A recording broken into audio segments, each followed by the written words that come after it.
Well, it's 5:06 now. Well, for some of us, it's candy and costume parties, but for many thrill seekers, the best part of Halloween are the scares. And Creme 2's Dana Marie McNichol is live in the studio now to break down some of the spookiest and haunted spots in Spokane. Good morning. Good morning, Jen. Happy Halloween to everybody out there.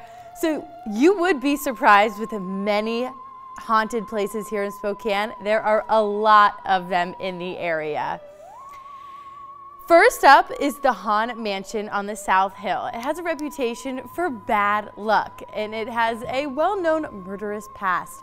A mad doctor owned the house in 1924. He was licensed as a physician that also performed electroshock therapy. He had a bad reputation in his neighborhood.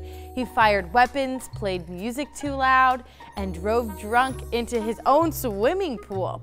He was also convicted of manslaughter following the death of a patient. In 1945, he was found stabbed through the heart with a World War II bayonet from his own weapon collection. Spooky. And the developers behind Brown's Addition broke the first rule of horror movies: never ever build property on top of an old graveyard. Duh. According to records, that's exactly what happened back in 1987.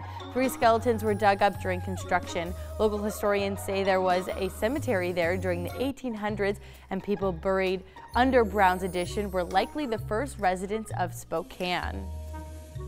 And in 1889, a young man by the name of Louis Davenport arrived in Spokane and stayed at the Davenport Hotel. He lived in suite 1103 until his death in 1951. Guests have reported that his ghosts now wander the halls in just a bathrobe and slippers.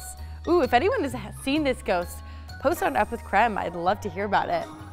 And if you're looking for some of the most haunted places in Spokane, the 1,000 steps at Greenwood Cemetery is one you need to check off your bucket list. The steps lie underneath Spokane's oldest public burial site. In the 1900s, the Great Northern Railroad Company constructed a railroad beneath the graveyard. The tracks were removed in the 70s, and kids used to travel through the tunnel for a good scare. The entrances are now blocked, but the tunnel is still there. And what is arguably the most haunted location on the Palouse received some national attention this year when it was featured on an episode of Ghost Adventures. Colfax's St. Ignatius Hospital has been abandoned for some time and is a popular destination for thrill seekers and paranormal enthusiasts. Ghost tours have come to halt because the building is now under new management. And it may be the region's most infamous haunted house. Monahan Mansion, or the Music Mansion on Gonzaga's campus, has come under scrutiny for instances of organs playing by itself and the furniture moving, among other paranormal occurrences. And there was actually an exorcism there in the 1970s. So a little bit of fun fact, I've actually played piano in this haunted house in the basement. There it is, there's the basement I would have to walk down every single day to go play piano. Oh, there's my piano. Anyway, it always spooked me every single time, hoping that the piano wouldn't move when I was playing it.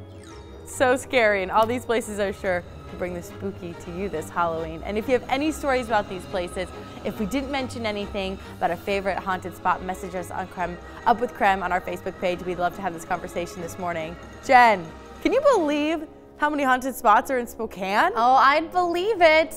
Being an industrial town, and I've actually been on a few haunted tours here in Spokane. Really? Oh yeah. My goodness, that sounds actually a lot of fun. Spokane's history is very rich, we'll say that. My goodness.